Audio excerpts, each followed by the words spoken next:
friends, today I am going to talk about epilepsy. What is epilepsy? It is a paroxysmal and transitory disturbances of function of brain. There is disturbance of movements, sensation, behavior and consciousness.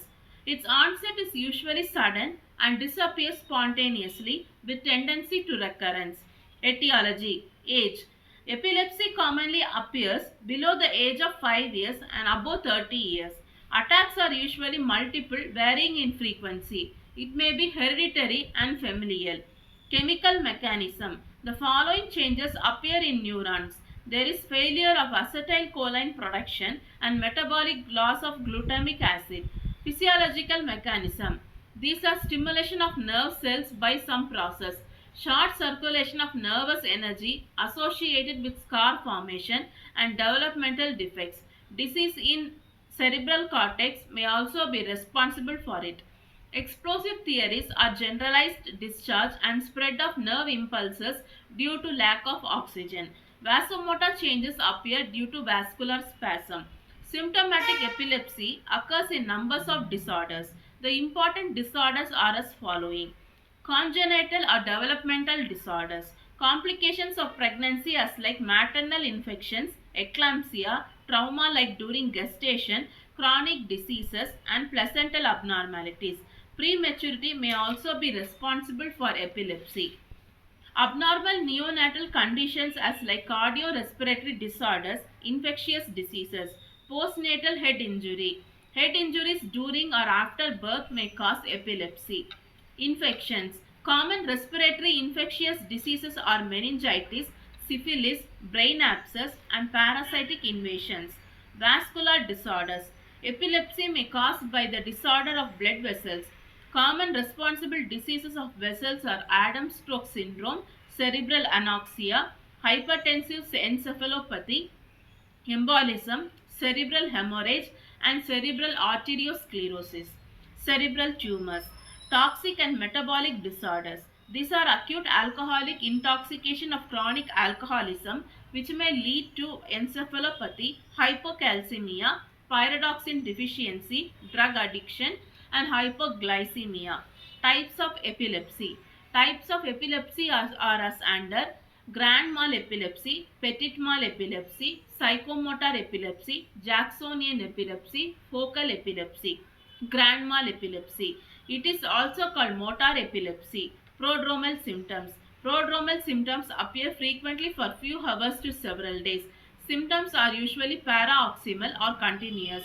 The temporary symptoms are feeling of strangeness with sudden myoclonic jerks affecting the group of muscles, mainly the muscles of extremities are involved. There is a sudden momentary abdominal pain, hiccup and palpitations of heart. Continuous symptoms presents for 1 to 2 days. Patient is depressed with generalized headache or pallor. Aura. Aura is a group of symptoms which appears with convulsions.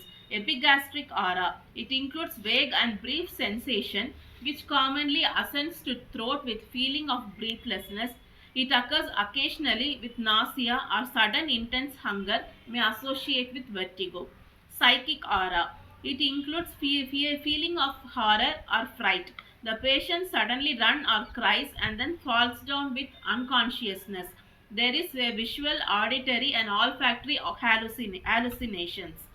Epileptic cry. A peculiar sound is produced due to spasm of thoracic and abdominal muscles.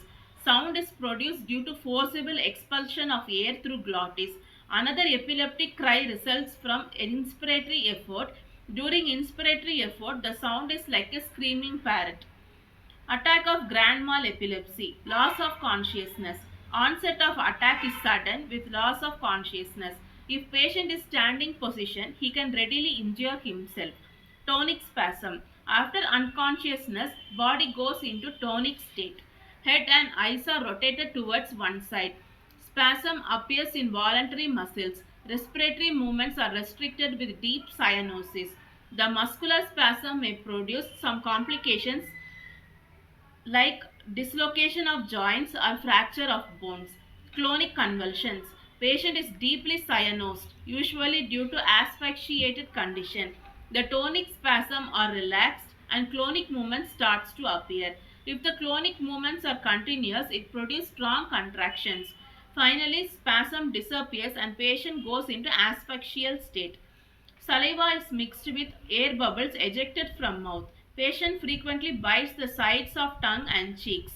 The associated signs of this state are as under. During attacks, pupils are dilated, rarely react to light.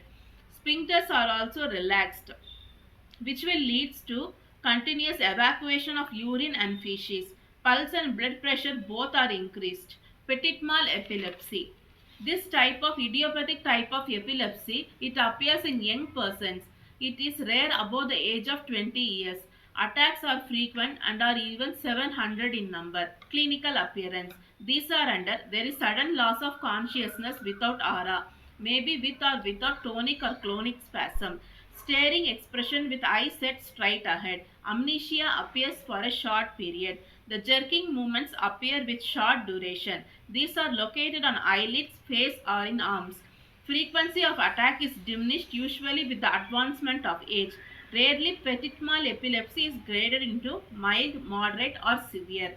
In some cases, petit mal epilepsy sees the growth of children. It is termed as spinolepsy. Psychomotor or temporal lobe epilepsy.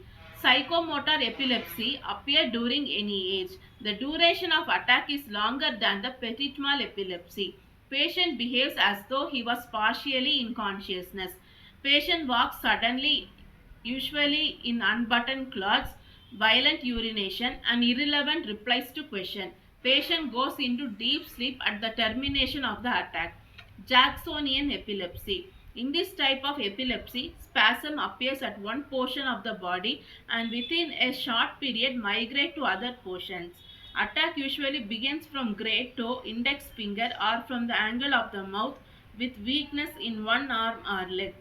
Attack followed by convulsions. The convulsion seizure may last for few hours or even for a day. Focal epilepsy. In this condition, focal seizures occur in any part of the body and is remain localized. In this condition, usually one or both extremities are involved, with involvement of one side of the face. Diagnosis. Diagnosis may confirm with the help of history of patient. So first of all, takes the complete history of the patient in detail. EEG, cerebrospinal fluid examination should be done. Blood examination shows low blood sugar level in case of hyperinsulinism. In case of hypoparathyroidism, blood calcium level is lowered. Radiographical examination of skull may show the evidence of intracranial tumor. Thank you. If you want more information, please like, share and subscribe to my channel.